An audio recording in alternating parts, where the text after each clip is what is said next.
Notre rôle maintenant, c'est détecter notre lumière et en profiter au maximum. Et quand on a un plaisir ou un désir, la porte s'ouvre encore plus grand. Comprenez, c'est quoi la lumière? Lumière, amour. C'est pas important qui tu es, où tu es, comment tu es. Dieu t'aime.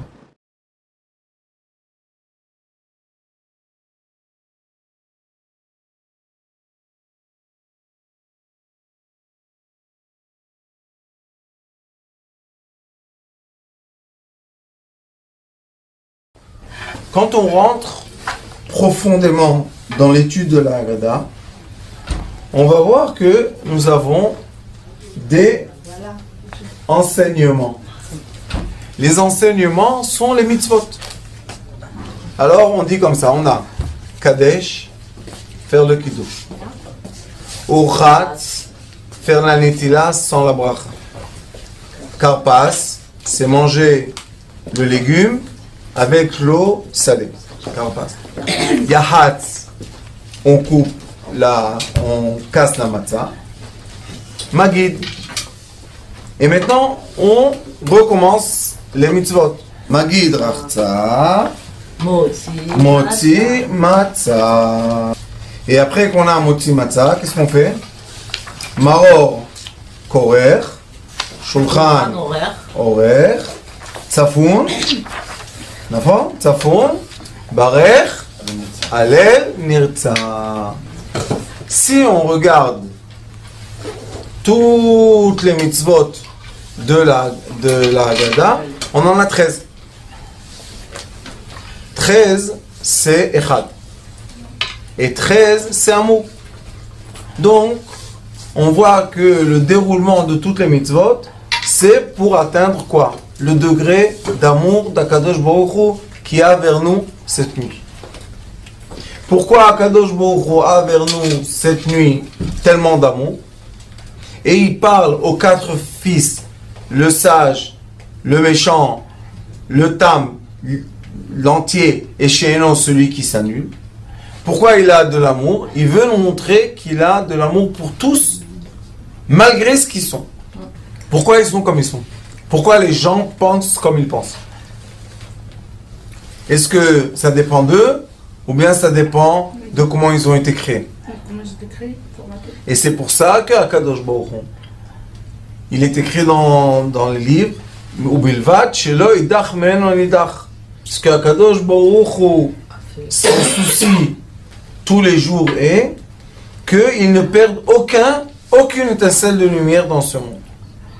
La nuit de Pessah, il vient toutes les quelques mois, Akadosh Baruch Hu vient, il éclaire le monde d'une belle lumière pour que toutes les étincelles se remettent en place.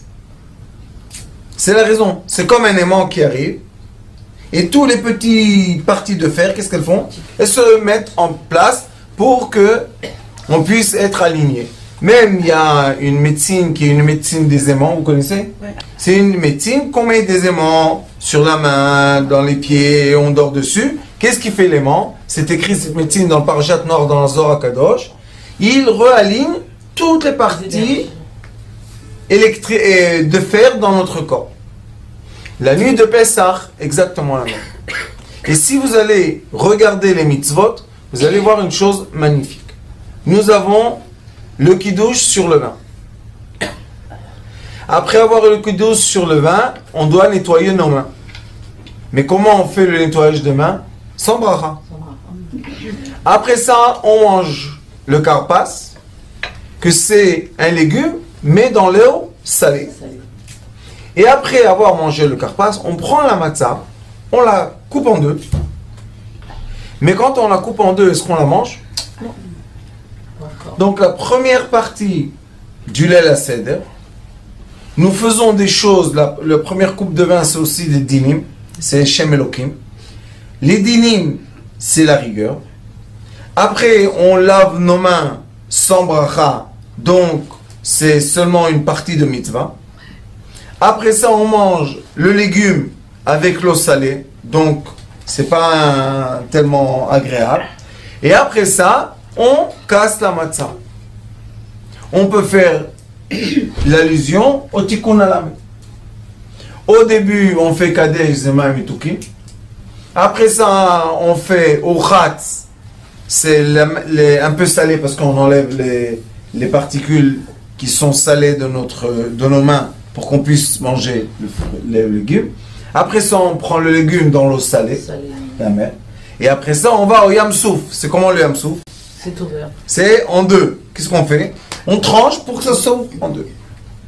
Après, on a Magid. Dans le Magid, on a beaucoup d'histoires, on va en parler. Et après le Magid, on a fini de penser, de bien s'aligner sa pensée. Qu'est-ce qu'on fait? On recommence toutes les mitzvot. Mais cette fois-ci, on a Uchatz, Rachza. Rachza, cette fois-ci, comment on fait? Avec la bracha. Avec la bracha. Et après, on a Motzi, Matzah. On mange la matzah avec la bracha.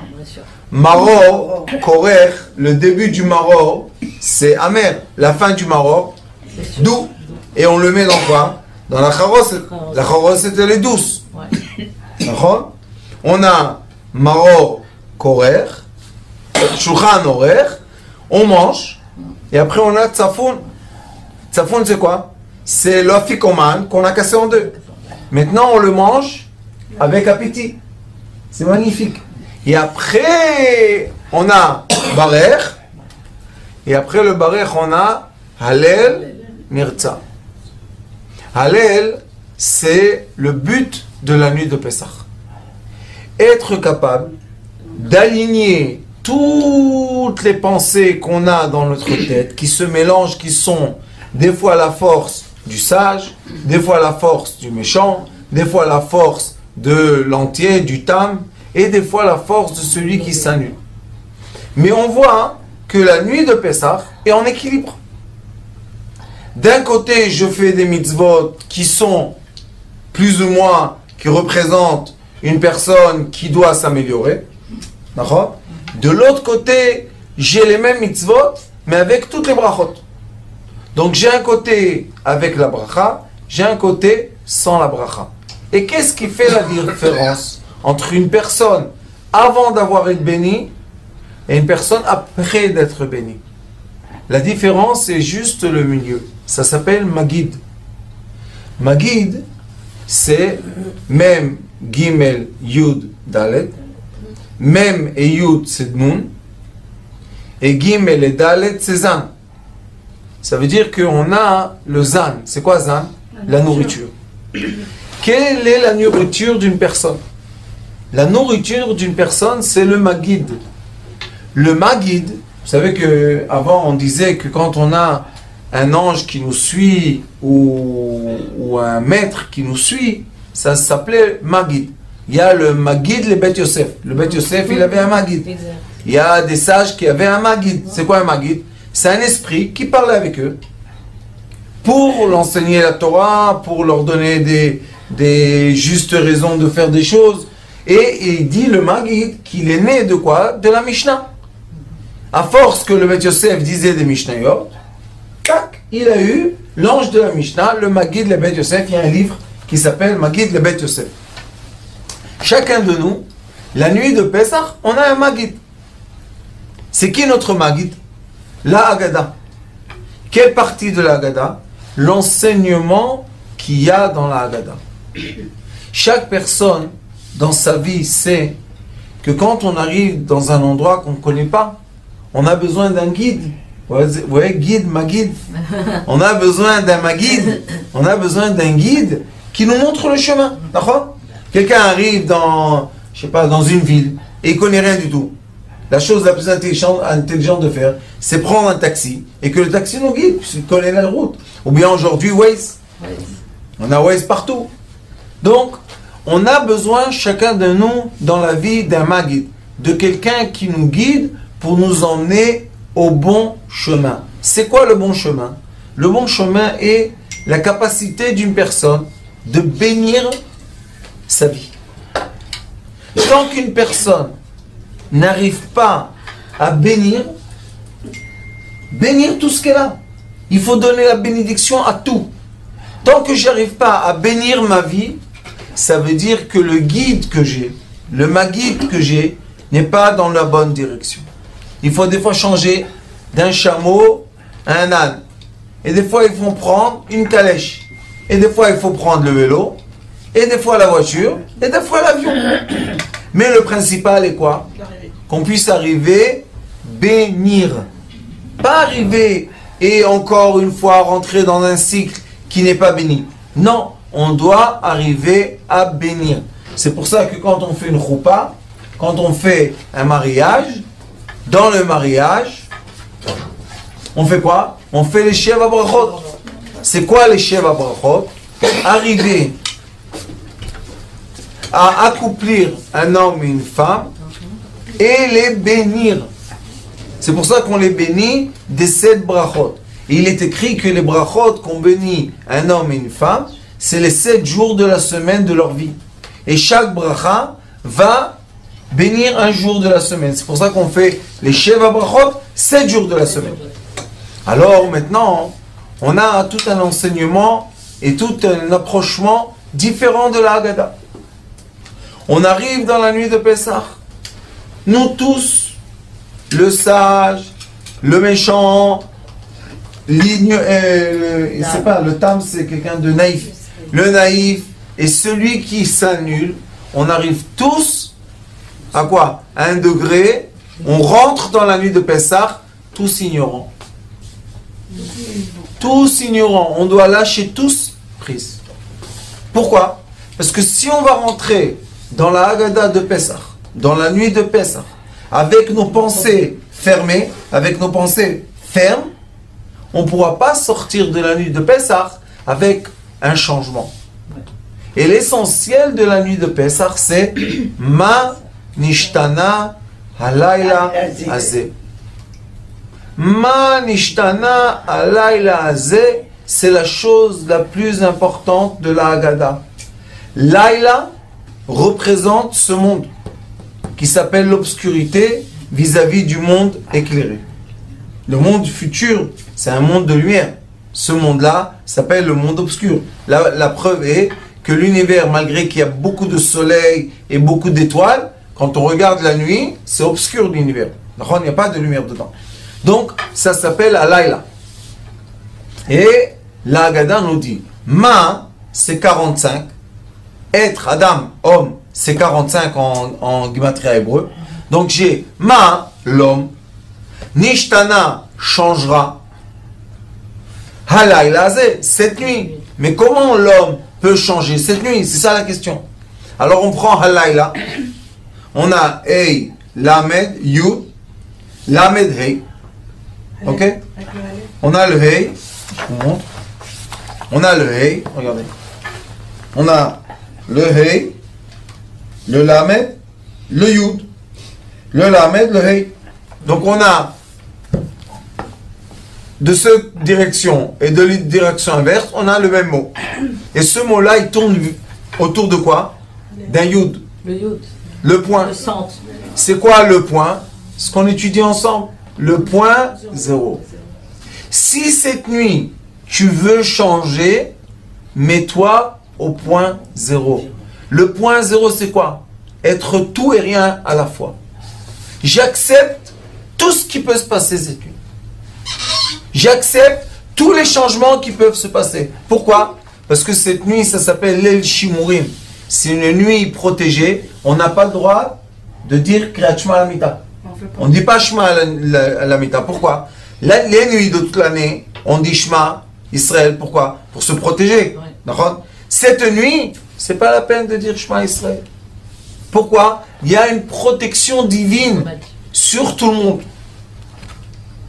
Cette protection divine, qu'est-ce qu'elle nous permet de faire? Elle nous permet de changer. Quand quelqu'un, je le fais rentrer dans sa zone de confort, il peut tourner, il peut changer, il peut évoluer. Mais quand quelqu'un n'est pas dans sa zone de confort, il est dans une zone de quoi? Il est obligé tout le temps de se protéger, tout le temps de faire attention. Quand on est tout le temps préoccupé de faire attention et se protéger, est-ce qu'on peut changer? Non, on est trop occupé. Donc la nuit de Pessah, c'est la nuit qu'Akadosh Baruch Hu veut le maître du monde nous permet d'évoluer. C'est pour ça qu'à l'Aïla, à l'endroit et à l'envers, c'est les mêmes lettres. On va faire le compte. Yud c'est 10, Lamed c'est 30, 40, et 5, 45. C'est quoi 45? Homme. Alors j'ai Adam à l'endroit, Adam à l'envers.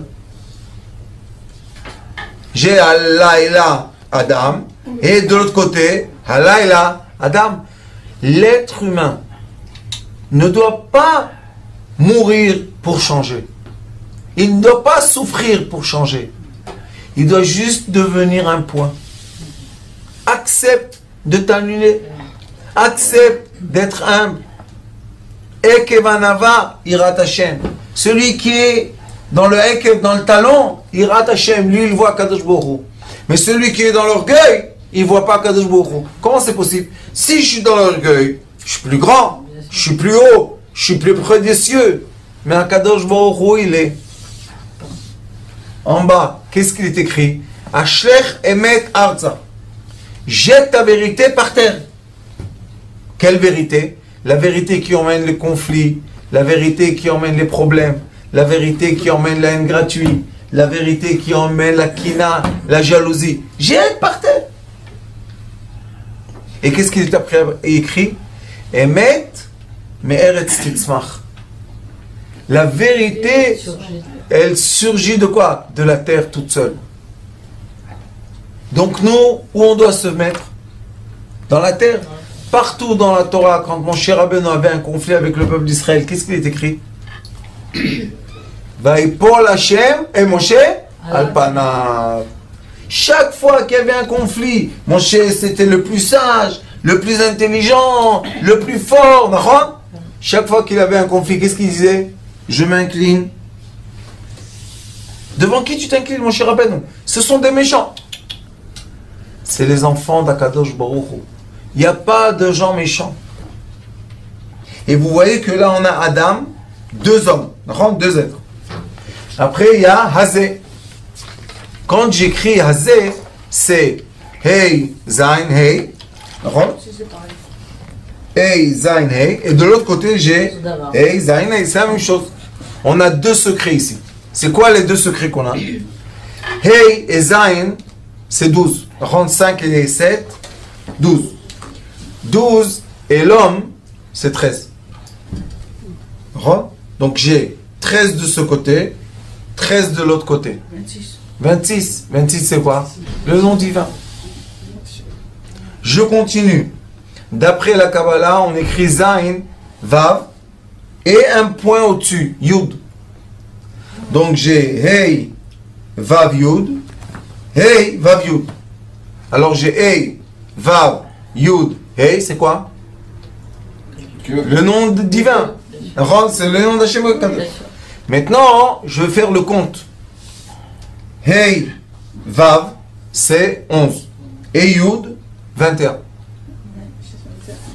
De l'autre côté, je vais faire Hey, Vav, Yud, 21 et 21. 21 et 21, c'est 42. 42, c'est un abekoir. Quand on dit un abekoir, Doula, Timincha, Tatir, Tseroua, hein, c'est 42. 21, c'est le nom divin Eke. Aleph, Hey, Yud, Hey, c'est le nom divin 21. J'ai 26 et 21. C'est l'assemblement, le Yichud, entre le Père divin et la Mère divine. Vous voyez que cette nuit-là, le changement doit se faire d'après les lumières astrales qui vont illuminer le cerveau humain. Maintenant, on va se poser la question. Comment je peux préparer mon cerveau humain pour cette lumière, pour que je puisse capter la lumière? Des fois, je suis tellement préoccupé que même qu'il y a une bonne nouvelle, j'arrive pas à la ressentir. Il y a des histoires comme ça. Des gens qui sont très malades dans la tête. On leur dit, Mazal Tov, ta fille s'est mariée. Ça lui fait rien du tout. Pourquoi ça lui fait rien du tout? Tu as eu un bébé, tu as eu un petit-fils, Qu'est-ce qu'il y a? Pourquoi ça te fait pas assez plaisir? Parce que le pauvre, il est dans l'obscurité. Toute sa pensée est dans l'obscurité. Alors la nuit de Pessah, c'est une nuit d'illumination. Comment? On doit préparer les 3 degrés de l'être, le cerveau, le cœur et le foie, pour recevoir cette lumière. Premier degré qui se nettoie, c'est Biur Chametz. Je nettoie tout le Chametz. J'enlève tout l'orgueil. Qu'est-ce qu'on fait pendant le Biur Chametz? On dit Kol Chamira vechamia deika bershuti. Tout le Chametz qu'il peut être à côté de moi, Batil, je l'annule. Où tu l'annules? Dans ton cœur. Donc, déjà, premier degré, annulation du Chametz du cœur. De l'esprit. Le cœur, c'est le Ruach, c'est l'esprit. Après la nuit de Pessah, je mange la matzah. Vous savez qu'est-ce qu'elle fait la matzah dans l'estomac? Comme elle est sec, la matzah, quand elle fait quoi? Elle absorbe tous les liquides de l'estomac. Après, quand, à part votre respect, une personne évacue les déchets, elle va évacuer tout le chametz qui était dans mon corps. Nous, on fait le jeûne avant. Il y en a qui font attention de ne pas manger chametz beaucoup de jours avant Pessah. Et il faut savoir que si on veut profiter de notre estomac, il faut 3 jours manger le minimum. Et avant Pessah, si l'estomac, bon, on l'a bien vidé, alors maintenant quand on va manger la matzah, on va être très content. Mais la matzah, qu'est-ce qu'elle va faire? Elle va absorber les liquides de l'estomac et elle va sortir. Donc j'ai maintenant nettoyé toute la partie de digestion avec la matzah. Alors déjà j'ai la partie digestive, la partie respiratoire et le cœur. Maintenant, je dois nettoyer le plus dur, le cerveau. Comment je nettoie le da'at? Comment je nettoie ça? Mikvé. Mikvé zetov. Aval, anirotse, je veux nettoyer le da'at, l'intérieur de la façon dans laquelle je pense. Et là, qu'est-ce que je dois faire? Je dois dire la Haggadah, le Maguid, du début à la fin, sans parler au milieu. Il y a des gens qui donnent beaucoup de commentaires au milieu. Ils font les commentaires de la Haggadah. Et les enfants s'endorment. Et les femmes sont fatiguées, elles s'endorment. Et personne arrive à profiter ni de Rachza, ni Motzi Matzah, ni Maror, ni Korech, ni Shulchan Orech, ni Tzafon. Donc, ni Barech. Et d'après ce qui devait être, on arrive aujourd'hui à la maison à 6h30 par exemple de la synagogue. Tout de suite, il est écrit que vite, il faut changer les habits, mettre les habits blancs, préparer la Kehara, tout doit être sur table, tout. On doit juste mettre les éléments dans la Kehara. Et après, hop, on rentre dans le Seder. Pourquoi? Pour que les enfants restent éveillés, pour que les femmes puissent profiter. Si on commence à manger à minuit, les pauvres, elles ont travaillé tellement dur. Et après qu'on a dit la Haggadah, ça prend à peu près une heure de dire la Haggadah. On est à peu près vers 8 heures. On peut manger. Rachza, Motzi Matzah, Shulchan Orech. Dans le Shulchan Orech, quand on mange, il n'y a pas de problème. Tu peux dire les nouveautés de la Haggadah, tu peux parler, tu peux raconter des histoires aux enfants. Et il est très recommandé, chacun de nous a eu dans sa vie au moins une fois une histoire d'un nes, d'un miracle qu'Akadosh Baruch Hu l'a sauvé d'un problème. Au moins une fois dans sa vie on a eu. Les sages disent que quand on parle de miracle et de délivrance, il faut raconter ses propres miracles, ses propres délivrances à nos enfants. Pourquoi? Parce que eux, quand ils entendent les délivrances d'Égypte, ils sont petits, ils n'ont pas la conscience de comprendre. C'est trop grand pour eux. Alors qu'est-ce qu'il faut faire? Il faut leur raconter nos propres histoires.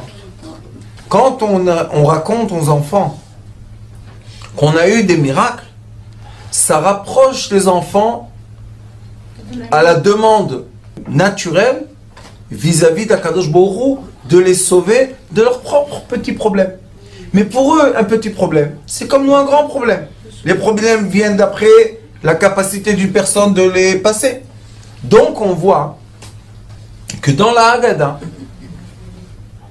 nous avons les éléments pour nous instruire comment passer d'une vie sans bracha ou avec une vie de rigueur à une vie pleine de bracha et pleine de miséricorde.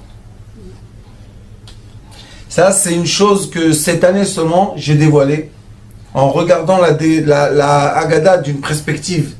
Je ne suis pas rentré comme ça. J'ai mis tous les éléments devant moi et j'ai vu tout d'un coup que c'est incroyable.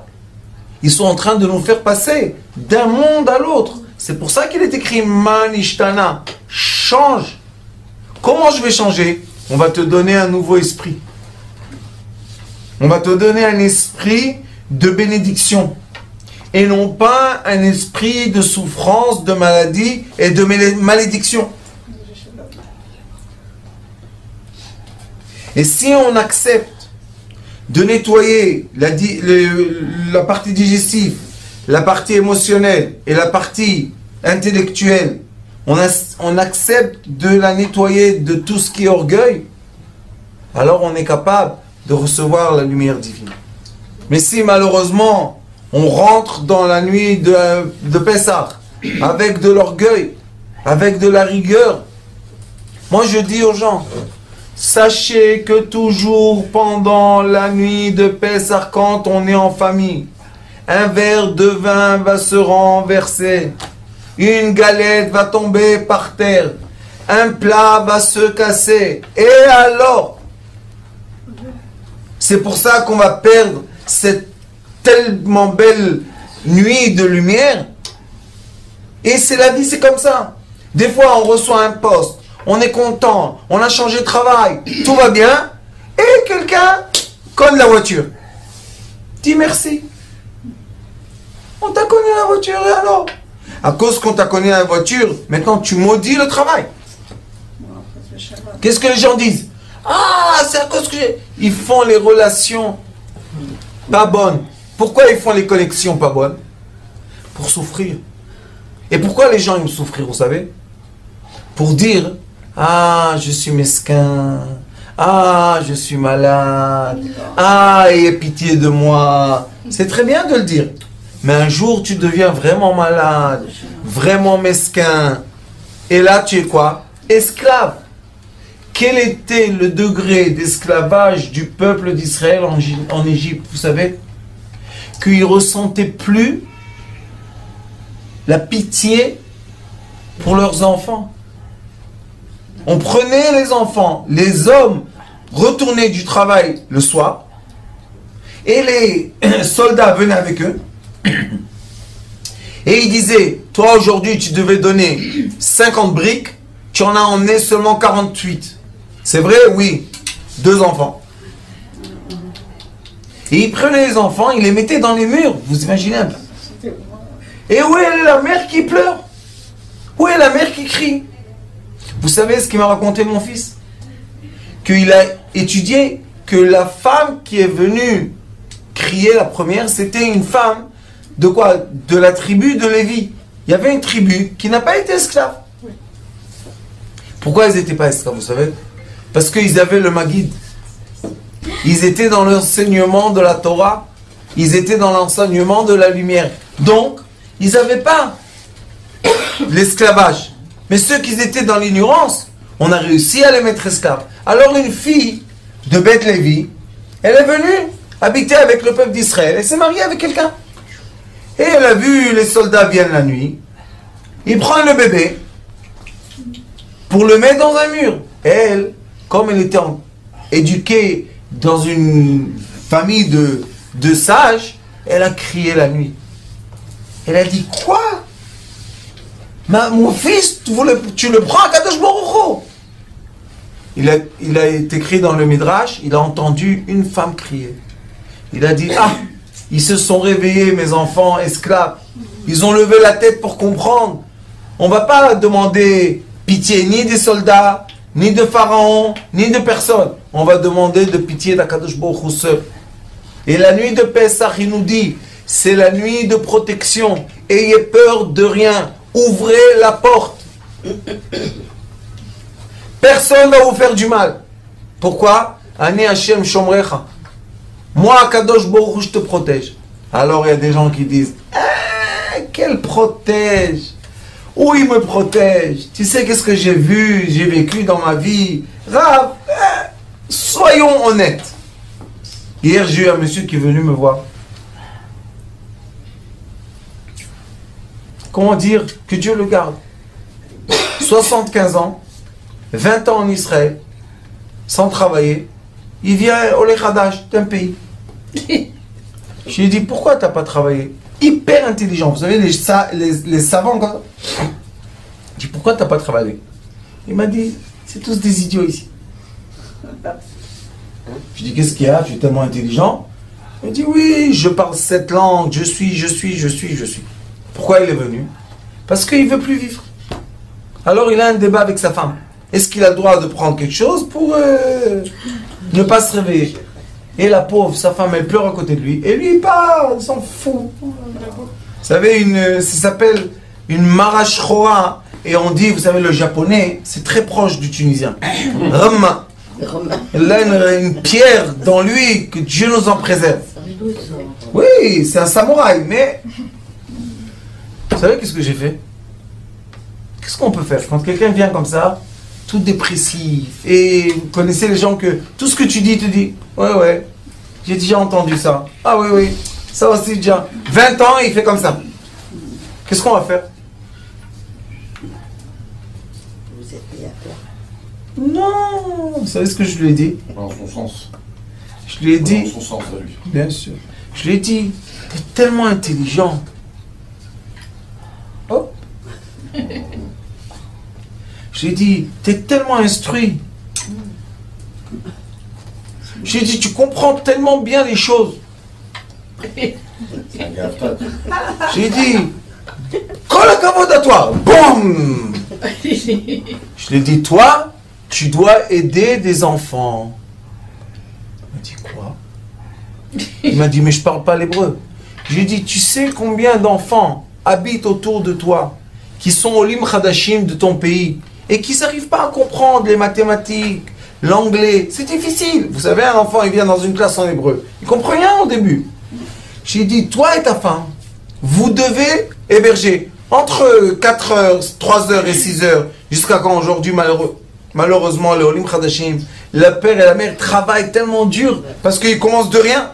C'est un pays qui vient, nada. On a parlé, j'ai vu, tac, la lumière. Il m'a dit, il me regarde comme ça, il me dit, t'as presque réussi. Je dis, pourquoi? Il m'a dit, comment tu vas faire ça? Où ils sont les enfants? De quoi tu parles?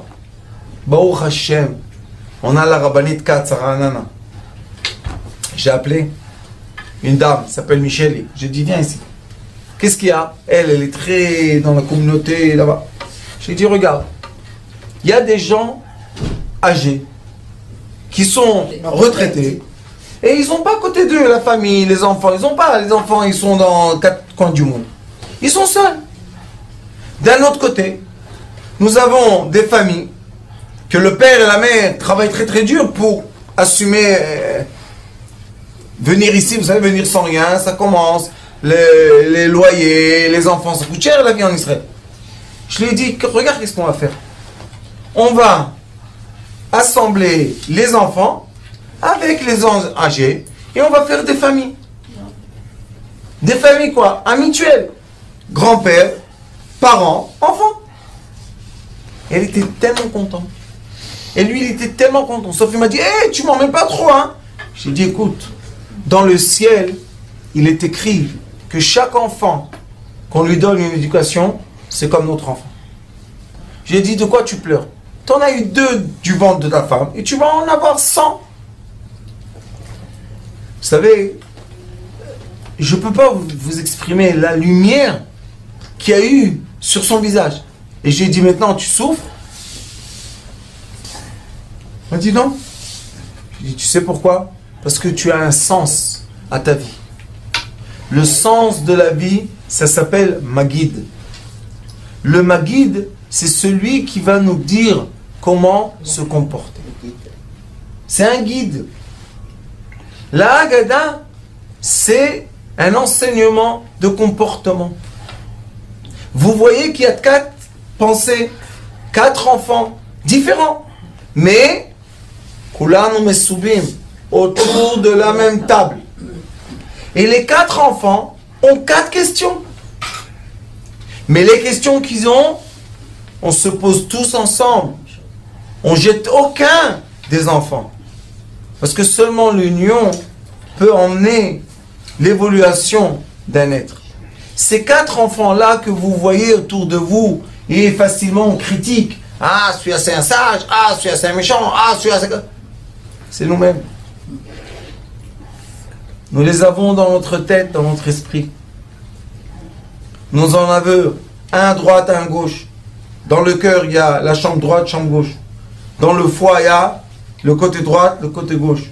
Dans les reins, il y a un rein droit, un rein gauche. Dans les poumons, il y a poumon droit, poumon gauche. On est toujours dans un équilibre. On doit toujours chercher un équilibre. Parce que quand on n'est pas dans un équilibre, on tombe. Il y a un côté trop lourd. Il y a un côté trop fatigué. Et si on ne rentre pas dans l'équilibre, on tombe, malheureusement. Alors, la nuit de Pessah. L'essentiel de la nuit de Pessah, c'est rencontrer le Yud, le point zéro. Rencontrer le point zéro. Chercher dans soi-même. Et comment on rencontre le point zéro? En s'annulant devant nos prochains. Qui est le prochain le plus dur de s'annuler devant? L'homme et la femme. 2e degré, nous et nos parents. 3e degré, nous et nos enfants. 4e degré, nous et nos frères et sœurs. Et dans la nuit de Pessah, qu'est-ce qu'il est écrit? Les Mishpachotam. Toute la famille, elle vient autour de la table. Aouda. On a reçu les parents, les frères, les sœurs, les enfants. Et qu'est-ce qu'on fait? On s'annule, on se tait. Ça s'est renversé. Mazal tov. Qu'est-ce qu'il y a? Elle est cassée. L'assiette. Une assiette est cassée. Aujourd'hui, ça coûte moins qu'un shekel. Une assiette. Et on crie, on s'énerve. C'est fini la nuit de Pessah. Il y a ni les shimourim, ni rien du tout. Pourquoi? Parce qu'il est écrit En ani ve'hu garim b'mechitza achat. Akadosh Baruch Hu et la colère, et la gava, et la haine gratuite ne peuvent pas être dans le même endroit. Tu as appliqué de la colère, tu as appliqué de la rigueur, tu as appliqué du jugement. L'olel shimourim. Non, non, non, non, non. Shrina mistaleket. La lumière s'en va et reste dans ta colère. Qu'est-ce que tu veux qu'on fasse? Mais si on sait se préparer, et c'est pas seulement la nuit de Pessah, c'est un préparatif qu'il faut faire toute sa vie. Se poser la question, est-ce que je peux bénir ma vie aujourd'hui? Ou bien ma vie est plus maudite que bénie? Et il y a des gens qui disent, leur vie est pas bonne. Comme ce monsieur d'hier. Et après qu'il a compris qu'il peut donner de lui-même, il a eu un goût à la vie. C'est exactement ce qu'il faut faire avant Pessah. Kimcha de Pisra. La halakha dit, même le pauvre, il faut s'occuper de ses matzot et du vin. Et même si on prend de l'argent, de la tzedaka qui ne doit pas aller pour lui, on doit lui donner ça. Pourquoi? Avant Pessah, vous allez à Bnei Brak, vous allez à Jérusalem, vous voyez la quantité de manger qui donne aux familles. Et donne, et donne, et donne. Pourquoi? Pour rentrer dans l'année de Pessah avec plein de mitzvot, de quoi? De charité, de tzedaka, donner, donner. Quand tu donnes, tu te vides. Quand tu te vides, Tu as la place de recevoir. Et c'est le but de la nuit de Pessah, d'être capable de recevoir la lumière blanche, divine, magnifique, qui éclaire nos esprits et qui nous donne la joie et qui nous donne la guérison et qui nous donne entre nous tous la paix, l'amour, l'union, qu'on soit tous un, Am Echad, un peuple, Belev Echad, avec un cœur. La chanson de Sitrei Chaim, c'est Kol Echad ou Meyuchad. Chacun est spécial, unique. Vekulanu Am Echad. Et nous sommes tous un peuple. Grâce à quoi? Hashem Echad ou Shmo Echad. Dieu est unique et son nom est unique. Baruch Adonai Leolam. Amen.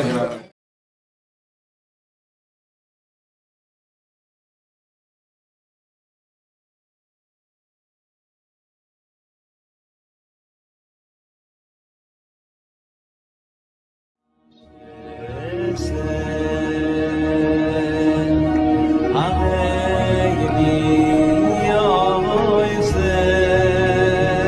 היה אומר לי, בבית שלי יש מלאכים, לא רוצה לצאת